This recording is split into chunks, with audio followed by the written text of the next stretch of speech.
This week, I'd like to start by talking about the Bikkurim. And if we have time, we'll talk about the Tochacha, the curses. We've really been spending a lot in the afternoons with our Rashi study. We've been studying the curses. And so therefore in the morning, hopefully in this session, hopefully we'll study about the Bikkurim, which is about really about the blessings. But I just want to say this about the curses. Why do we always read the curses the Shabbos 2 weeks before Rosh Hashanah, 2 Shabbatot before Rosh Hashanah?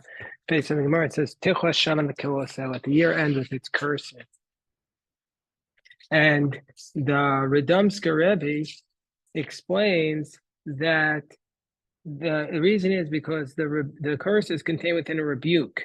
And it says in the prophets, Uneshama parim sifasena, we will pay you, God, with the bullocks of our lips. Meaning to say, today we can't bring sacrifices anymore, so we use our mouths as a sacrifice. So just like if you talk about the sacrifices as though you brought the sacrifices, so too says the Radomska Rebbe with respect to the rebuke. And if the Jewish people, if we were, God forbid, somehow worthy to receive the punishments, if we just talk about them, it's as though we received the punishment. And so therefore, we're going to get rid of these curses before the end of the year, and it's as though we were punished just by reading it. We'll come back to, God willing, if we have time. Otherwise, we'll study it this afternoon. Also, I want to mention that tomorrow afternoon will be part 2 of our 2-part lecture series, and we'll talk about reprisals in the Bible and international law. That'll be at 6:15. That's by our friend Tzvika Nissel, professor in Pepperdine University of Law, professor of law, international law.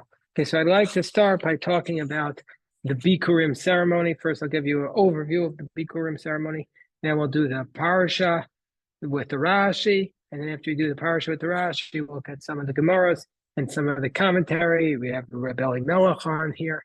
And so then we'll talk about the Bikkurim ceremony. Just as an overview, the Bikkurim ceremony is the following. The Bikkurim is when a person comes into the land of Canaan, many years after they arrived, and we have fruits in our land, we're supposed to take, when the 7 species start to grow in the field, we're supposed to take a gemi, a reed, tie it around the fruits, and say, Harezu Bikkurim. These are the Bikkurim. These are the Bikkurim. And then we're supposed to, when the fruits ripen, put them in a basket, take them to the temple, put them in front of the altar, and go to the Kohen and wave them with the Kohen. Kohen is supposed to wave them. And then at that point, the Kohen, when you're standing in front of the Kohen, you say a passage which reminds us, in which you talk about that you didn't always have it this good. That there was a point where an enemy tried to defeat your ancestor, and luckily your ancestor survived, but then he went down to Egypt. Egyptians tried to kill your ancestor. Egyptians tried to enslave us, and then we, luckily, thanks to Hashem, we were brought out from Egypt, and we came to the land, and now we have these fruits.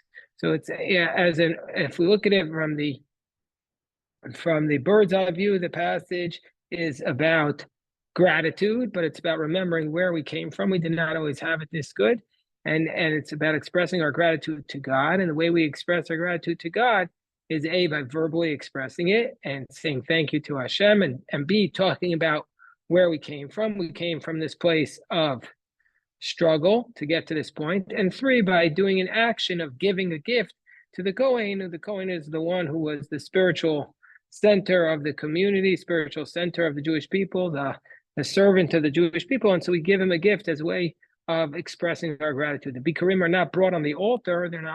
They're not offered to God. They're offered to the Kohen. So the way we express our gratitude for God helping us is by giving a gift to the Kohen.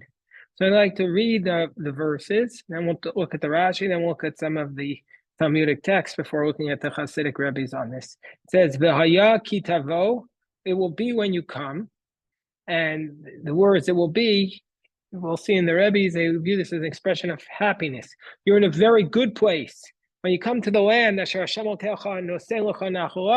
You're going to come to the land that God gives you an inheritance. And you inherit and you dwell in it.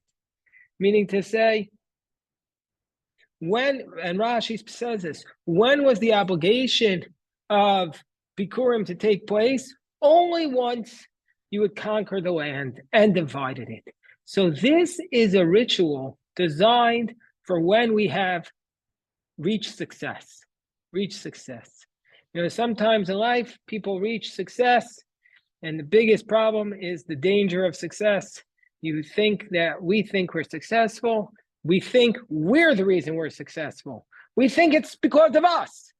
So Hashem is telling us, no, we're going to create a ceremony to remind us, that it's all from God, remind us where we came from because of the incredible efforts of our ancestors, remind us of all this so we don't think it's from us. And then God is going to tell us what to do at this moment. So that's what the first thing is. This ceremony doesn't take place until we've conquered the land and until it has been divided. A very important part of it. And then it says, you have to take from the first fruits of the land. That you bring from your land that Hashem has given, and you put it in your basket. You shall take from the fruits, but Rashi points out, not from all the fruits. It only applies to the 7 species of the land of Israel, the Eretz, Chita, Seorah, the land of wheat and barley and grapevines and figs and pomegranates and olives and dates. Only from those 7 species. And so what do you do, Rashi says? Adam yoreid l'toch sadeo, when a man sees his fruits beginning to blossom, what does he do? He sees a fig that's begun to ripen. Korech al gami. He ties around it a reed around the first fruit as a sign. And he says, Harezu Bikkurim. This is the Bikkurim. So this is the idea. You tie it around it as a sign. Why does he have to tie it around it as a sign and say, this is the Bikkurim?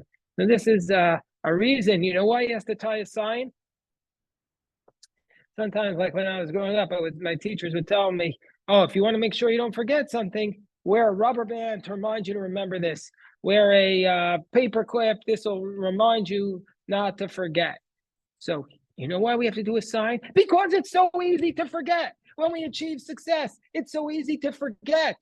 It's so easy to forget where we came from. It's so easy to forget this concept of gratitude. So this is the only time in the Torah we're supposed to tie a sign around something to remember where we came from. Remember that we have to express our gratitude to God. This is the idea. Korech al gami. You do a sign around it. And then what do? You place it in the basket and you come to the Kohen that will be in those days. And you say to him, and then you say, I declare today to Hashem, Kivati ela arts, that I had come into the land. Who was the I? He didn't come into the land. It was his ancestors had come into the land. Imagine they're saying this at the time of the Mishnah. You're saying, I came into the land today. No, you didn't come in, but your ancestors came in. And you have to view yourselves as connected, that it was nothing from you.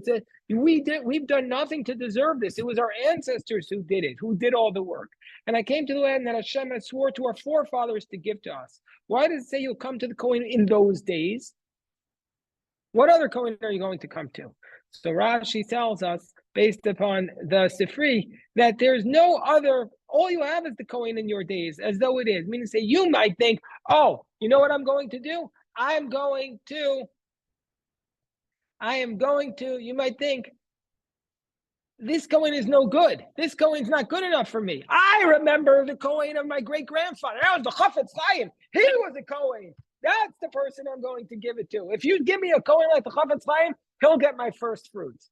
And the Torah, Rashi and the Torah are saying, no, all you have is the Kohen around you. Yeah, you think the Kohen around you is not as great as previous generations. Well, you know who else is not as great as previous generations? Me and you, probably. I know for sure about me, but I don't know about you. But usually, we're also not as great. So the point is, that's what it is. You have to appreciate the Kohen in your time period, and you have to say to him, "Vat v'amarte lav." You say to him, "I'm saying before God that I came into the land. The Rashi says, what is the expression? She'enecha kafoi tova, to show that you're not unappreciative.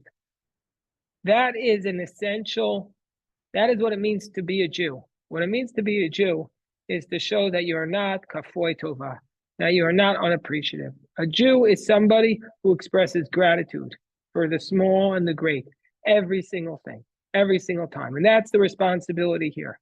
And you have to do this, Rashi says, Pamachas Pashana, once a year. So the Kohen takes, at that point, after you come and you said this declaration, I come here today to declare to God that I've come to the land that you swore to us. The Kohen will take the basket from your hand and he's going to wave it for you. The Kohen is going to take the basket and place it before God. Why does he take the basket? He's going to wave it. He's going to wave it. The Kohen is going to place his hand underneath the hands of the owner and he's going to wave it like a lulav and etrog. By the way, just saying, if anybody needs a lulav and etrog, just text me. I'll add you to the list of the lulavim and etrogim that we're ordering. We don't make any, obviously we're not trying to make money off of that. I just want to make sure everybody's available and whatever we get it for, we give it to you for. Okay, then it says, Va'anita va'amarta, verse 5, and you shall call out and say before Hashem your God, Arami Oved Avi. This is what you say at that point. The Kohen takes the basket, he waves it, and then afterwards you say, you raise your voice, Vanita, you raise your voice, and you say to him, and Arami Oved Avi. Rashi says that this means, you might remember this phrase from the Haggadah on Pesach night.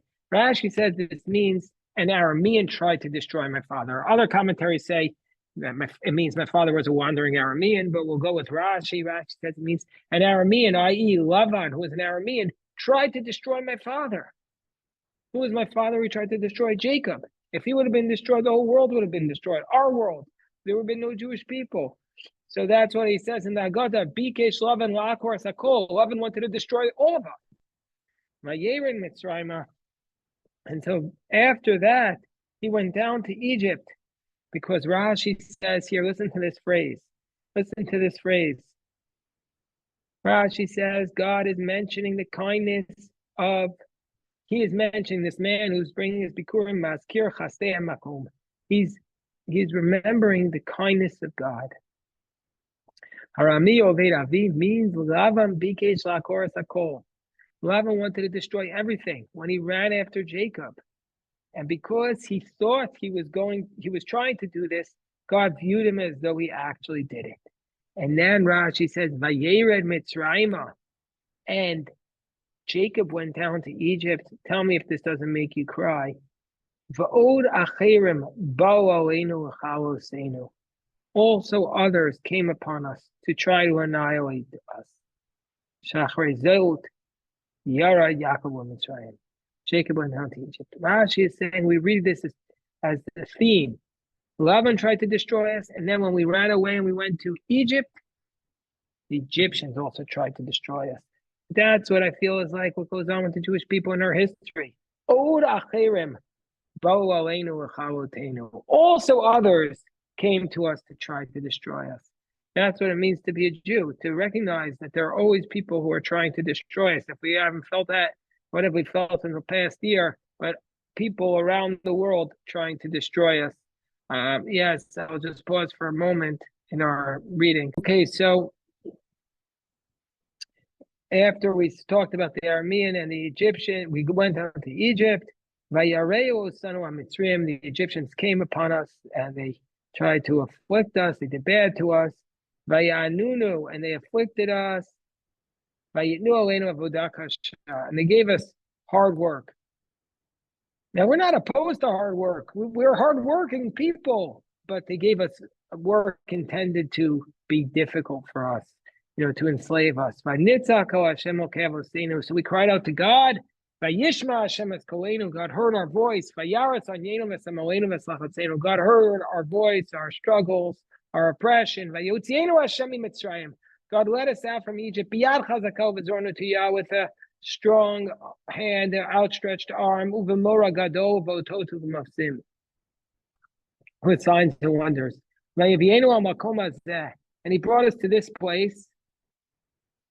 Vayitein lanu et haaretz hazot, and he gave us this land of Eretz Zavat Chalav Udvash, land of milk and honey. And now he says, and now I've brought the first of my fruits, Asher Nasatu Hashem, that you gave to me, God. Says, why can't he just say, I'm giving you my fruits? Why does he have to tell a history lesson? You have to think about this. This is more than 1,000 years later in the Second Temple. They're reading this. We're 3,500 years ago. This is what took place in Egypt. This is what we're talking about. We're giving the first fruits. The whole point is for us to recognize how small we are and how everything is grateful. And that's why I'm bringing the first of my fruits. The first is the best. The first thoughts of the day, the first thing, everything we do in the day that marks the day for all of us. That's why everybody should wake up and first things to daven and study Torah, and then you can eat. So he says, I now bring these first fruits from the land that you gave to me. I placed them before you, God. And I bow down to you. So basically, Rashi says he's holding the fruits in his hand when he's reciting this passage. He takes it back from the Kohen. So he brings it, he says his phrase, the Kohen takes it and waves it with him, and then he says this phrase. And then the verse says, V'samachta b'chol hatov, you have to rejoice. We see from here, says the Talmud, Rashi cites, that you were only allowed to recite this Bikkurim passage in a time of joy, from Shavuos till Sukkot. That's where you're bringing in your crops and your wine. But after Sukkot, you bring the fruits, but you don't recite it. Well, let's just stop for a second. You're only allowed to recite Ein Korem Mikra Bikurim Ela Bizman Simcha. You're only allowed to recite this passage if it's a time of joy. What does this mean? What does this mean? If you're not in a good mood that day, you can't recite the Bikurim passage. No, this means that the purpose of the Bikurim passage is to come to us when we're having success in our life and to remind us what's the proper response to success. And there's two proper responses to success, and they go hand in hand. One is gratitude to God, because every success that we have is due to God. And number two is to pledge to give. Those are the two responses to success: gratitude and giving, the two G's. And so therefore we have to be rejoicing with all the good that God gave to us. Wait, did I skip a verse? Okay, so that is the Bikkurim ceremony. That's the Bikkurim ceremony. So now, just going to do just a little briefly some of the Talmudic text on it, and then we'll look at some of the Rebbes. We have beautiful teaching from Rabbi Melch, and we have some other teachings. But there's a lot of beautiful Talmudic teachings.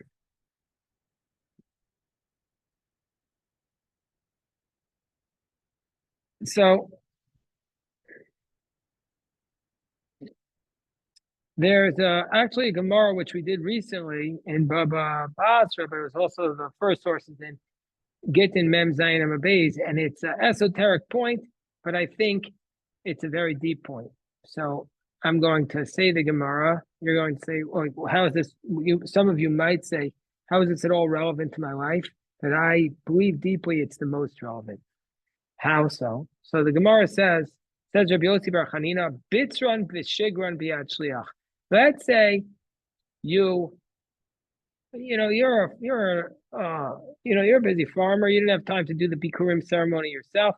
You had a farm worker, you had an agent, and you said, you know what? You harvest my grapes for me. You take down the Bikkurim, and then you go bring it to Jerusalem for me. You could do all that. Umeis shliach baderach. And then the agent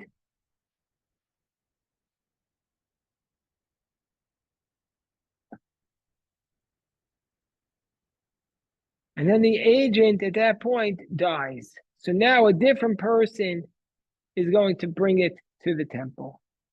So we say there that he brings the Bikkurim, but he does not recite the passage. Talmud says until the taking and the bringing have to be as. So what's the deeper lesson here? So the deeper lesson here is Why does the one who picks it have to be the one who brings it, or else you don't recite this passage? Okay. The reason for this is because the Bikkurim is about gratitude. And a thank you cannot be sent through an agent. A thank you has to be done by the person who has the gratitude. So, like, you ever make a donation to a nonprofit, and then the thank you is just like a computer note, and you don't even feel like anybody wrote it. So the computer can't be grateful to you. Computer is not expressing its gratitude. Also, you can't have, if you say, let's say you take me out to lunch, and then I have my secretary call you up and say, yeah, Shmuel says that he's really appreciative that you took him out to lunch. That's not a thank you. That's actually worse than a thank you. That's saying you did something good for me and I can't even bother to express my gratitude to you.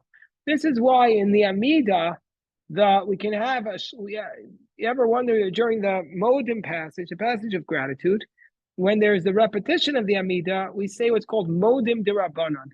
This is not a rabbinic Modim, but there was dispute about what's the proper formulation of how to express gratitude to God, and so there are different opinions. And so this is the way we say it in the silent Amida is one way, and the repetition of the Amida is following a different position in the Talmud.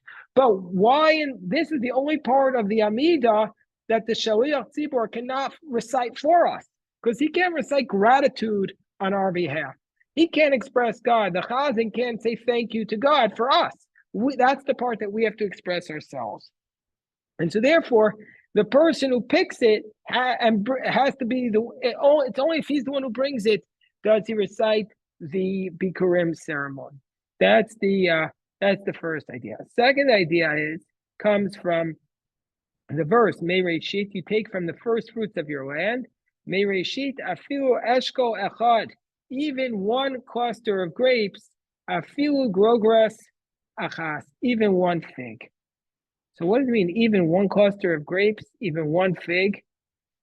So what is the amount of fruits that you need to bring in order to fulfill the mitzvah of Bikkurim? What's the amount of fruits you need to bring? So the Bikkurim has no shiur. There's no amount, even a very small amount. That even the smallest amount.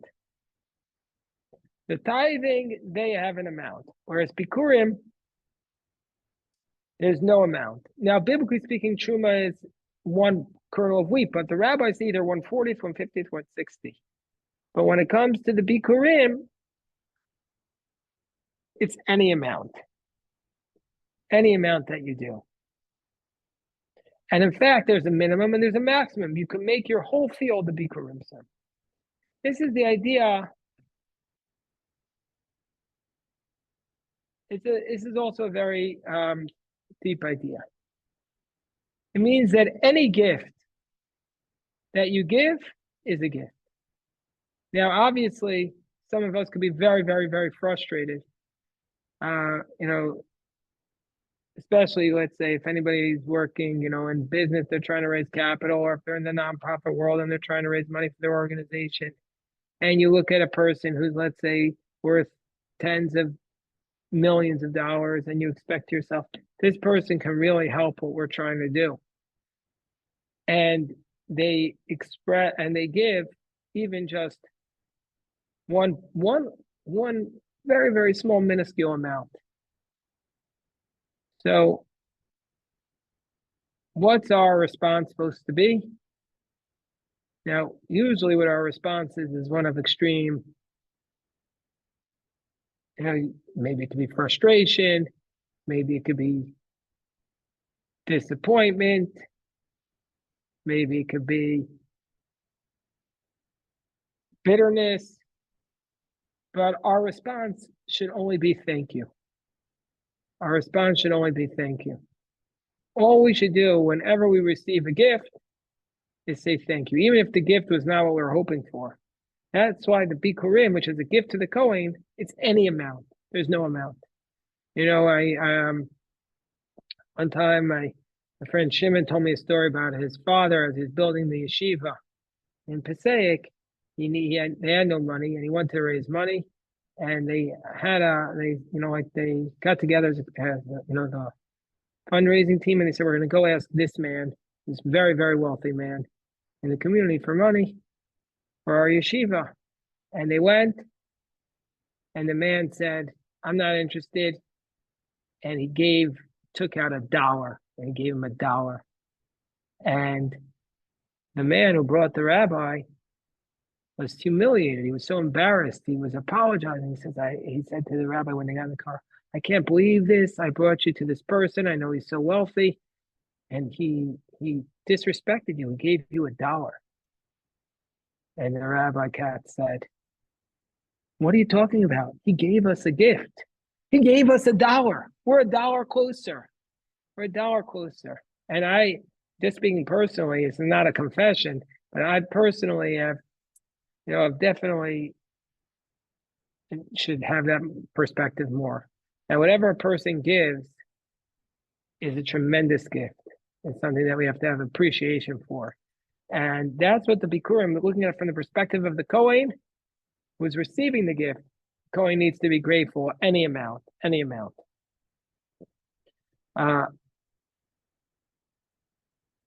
Another idea from the Bikkurim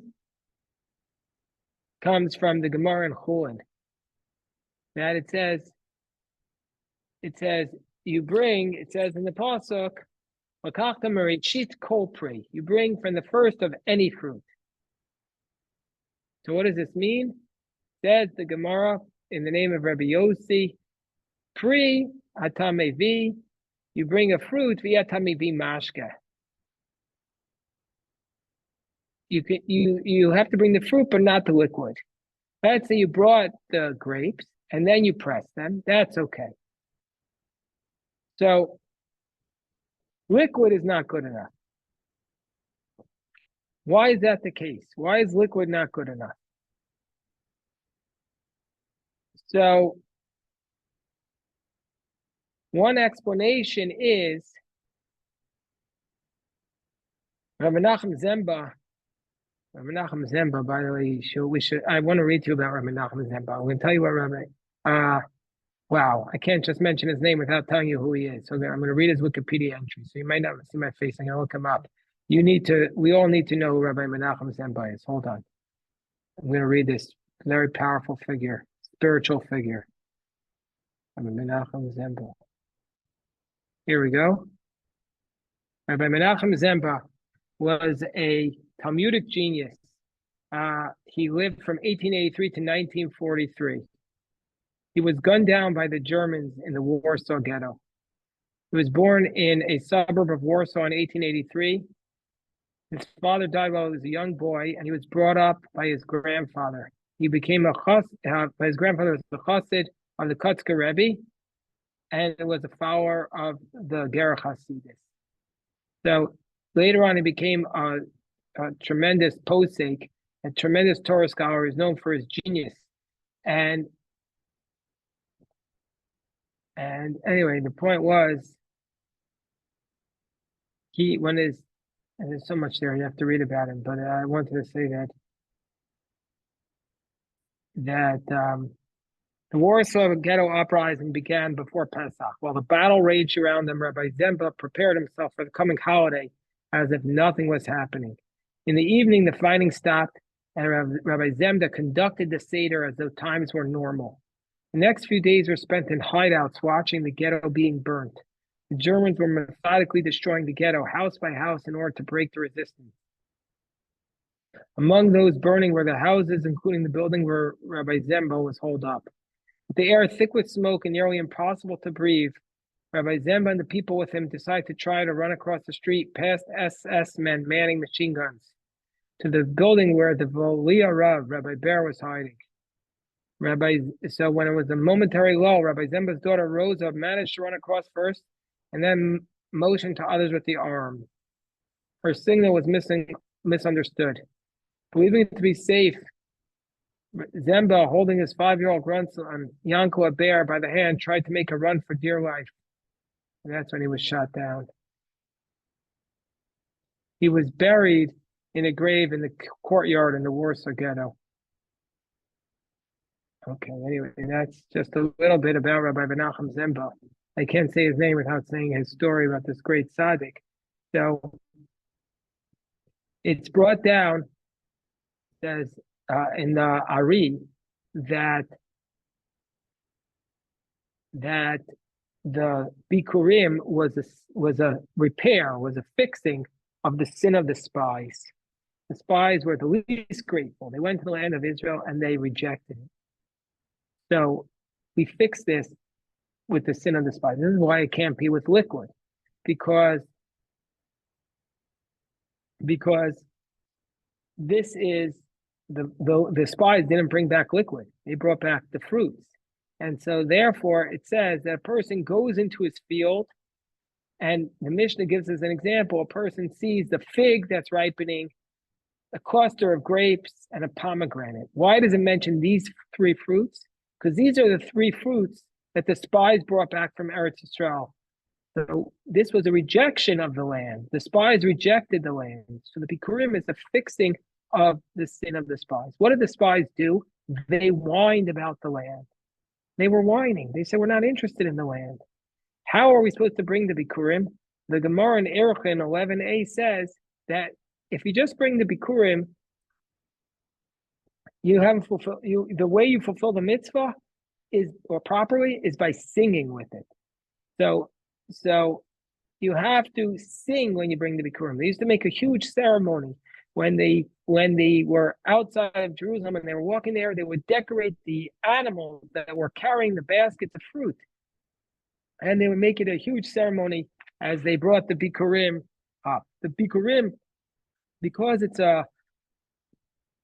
fixing of the sin of the spies, requires rejoicing, expressions of gratitude, and singing, because the spies were complaining and whining. So that's just some of the ideas that come out of that Gemara. Hold on one second. Okay, so the Bikkurim comes from only from the 7 species of the land of Israel. But you don't need to bring all of the 7 species. You can just bring from whatever you have.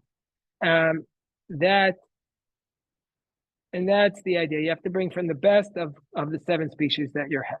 We said in the Gemara in Baba Basra, we did this 4 days ago, that you don't bring the Bikkurim from outside, from fruits that grow outside the land of Israel. Let's say the temple would be rebuilt, and you would have in your backyard a grapevine. You have in Virginia grapevines, and you have a grapevine growing. You say, okay, I want to bring the Bikkurim. No, it will not work.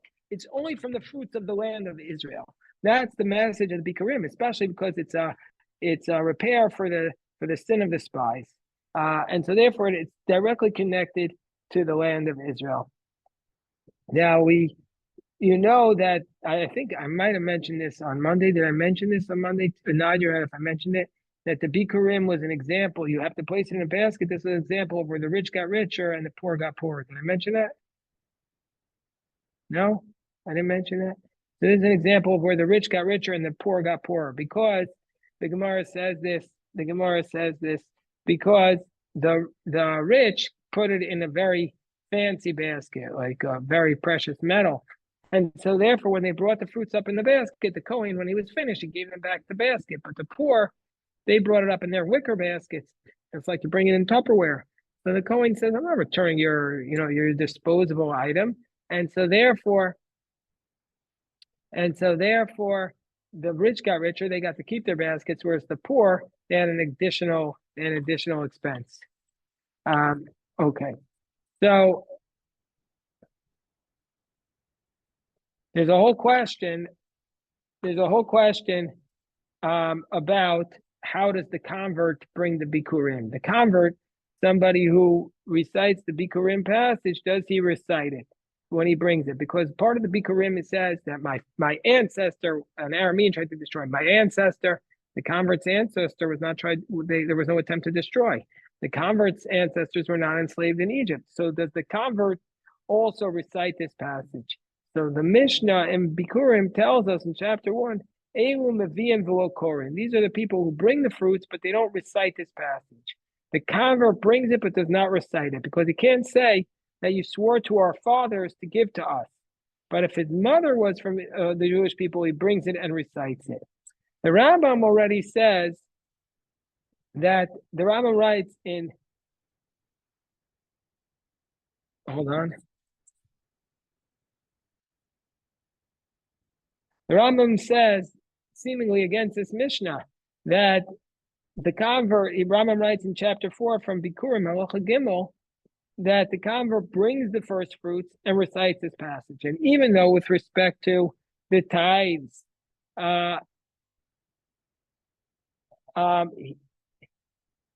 he's not going to be able to say this phrase, the land that you gave to us. How come by Bikurim we say, so what's going on here? So the Mishnah Melech says that because in the future the converts are going to get a portion in the land, meaning say right now, when the Jewish people came into the land, the converts are not getting inheritance. But Ezekiel says that in the future they will. That's why the Bikurim are said in the future to give to us. And so therefore they can recite it. Unlike the tithes, which are said in the past, they don't say it. So that's one of the position of the Rambam is that the convert says that also this is a dispute amongst the commentaries with respect to the language of the prayers. Do you say Okenu Lokei Avosenu Lokei Avraham Lokei Yitzchak Lokei Yaakov? Does the convert say the God of my forefathers, Abraham, Isaac, and Jacob? So the Rambam's position is that he should say these things because we're speaking in a larger theoretical, in a larger spiritual sense, and the convert is also a descendant of Abraham, Isaac, and Jacob in a spiritual sense. Okay. I just would like now to go to some of the Hasidic ideas. Hold on one second.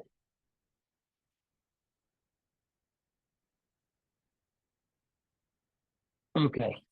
So first I want to start with the idea of Rabbi Elimelech. Rabbi Elimelech of Lajensk, or Yeshiva Elimelech. So this is what Rabbi Elimelech says. It's just beautiful. Rabbi Elimelech has a beautiful teaching here. Let me just pull it up. Says Rabbi Elimelech about this phrase, you shall take from the fruits, Merishis Kol Priya Adama. Says Rabbi Elimelech, a person goes down into his field, quoting the Rashi on Maseches Bikurim, Rashi the tractate Bikurim. A man goes down into his field and he sees a fig that's beginning to ripen. Korach Legami, he ties a reed around it as a sign, and he says, Harezu Bikurim. This is the Bikurim. That's what we just read in the Rashi on our parsha, and it comes from tractate Bikurim, chapter 3. So Rabbi Melech interprets this in a deeply spiritual sense. It says, Adam Yorei Latoch Sadeo. Says a person goes down into his field and he sees that the fig is beginning to ripen. So what does this mean? His soul desires to eat it. And his desire is burning inside him. What should he do? What should we do if we have these desires, these physical desires for the world, and it's overwhelming us? What should we do? Tie a reed around it, meaning to say he should close up his desires and lock it up. And he should think, he should remember, and he should consider to himself. This is what he should think. He should say, you know what I am? I'm just a piece of meat. I'm just a piece of flesh. And tomorrow I'm going to have maggots or grass coming through my body. And so therefore, what's the reason why the body is supposed to disintegrate into the earth? This was a decree because of the sin of Adam. And what did Adam do? Why was Adam punished? Because he couldn't control himself when it comes to a fruit. Oh, so this was what? This was the Bikurim. We saw one approach at the Bikurim was the tikkun for the sin of the spies. But now we're saying that the Bikurim was a tikkun, says Rabbi Melech, for the sin of Adam. Adam couldn't control himself by eating the fruit. So what does this person do? He's going to control himself. He's not going to eat the fruit. He's going to tie a reed around the first fruit, and he's going to stop himself. And as a result of this, he's going to stop the poison of the snake that's coming in him and in the seed after him. How do we stop the cycle of sin that came down from Adam and the son? By taking this first fruit and not eating it and tying a string around it and stopping its power. And so therefore he's going to be throwing his desire away from him in order to purify himself while he's still alive. And that's the reason, says Rebbe Elimelech, this is the reason why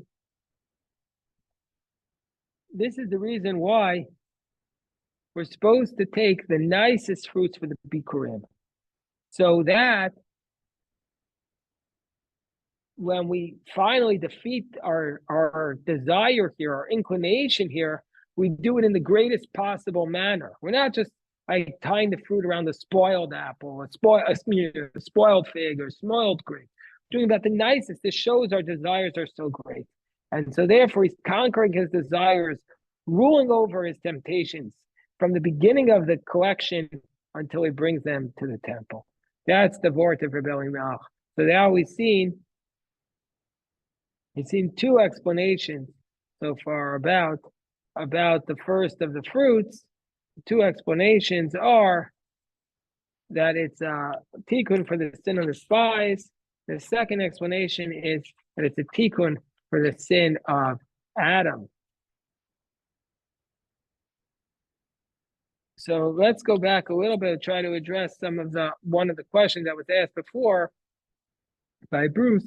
Why do we say Arami Oved Avi? Why do we start by saying that an Aramean tried to destroy my father? Excuse me, why don't we start with the Exodus? So we have here the explanation of the Sforno. The Sforno says, actually, Jacob himself was, for a period of time, I hinted to this, some of the commentaries don't read it as an Aramean tried to destroy my father, but as my father was a wandering Aramean. He says, Hine Avi Yaakov, my father Jacob, Hayazman Ma, was for a period of time an Arami Oved, a wandering Aramean. He didn't have a home that he lived in, and he was in exile. And he was a stranger in the house of Lavan.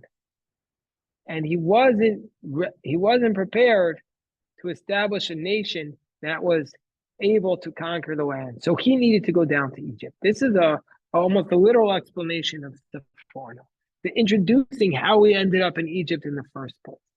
And that's usually we start the Exodus story, but we wanted to explain how we got there.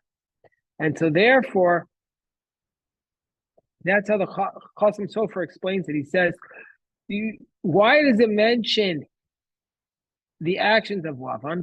Or else we would ask, says the Chasam Sofer, why did God exile our forefathers to Egypt and not leave them in Aram to be in exile there? Why do we have to go to Egypt to be in exile? Why couldn't we remain in Aram in exile?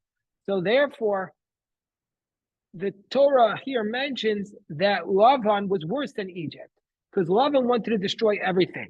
And so therefore God did us a favor and sent us to Egypt. And that's why the Gemara in Gittin says that God saw that we couldn't withstand the decree of the Arameans, and therefore God exiled us to Babylon.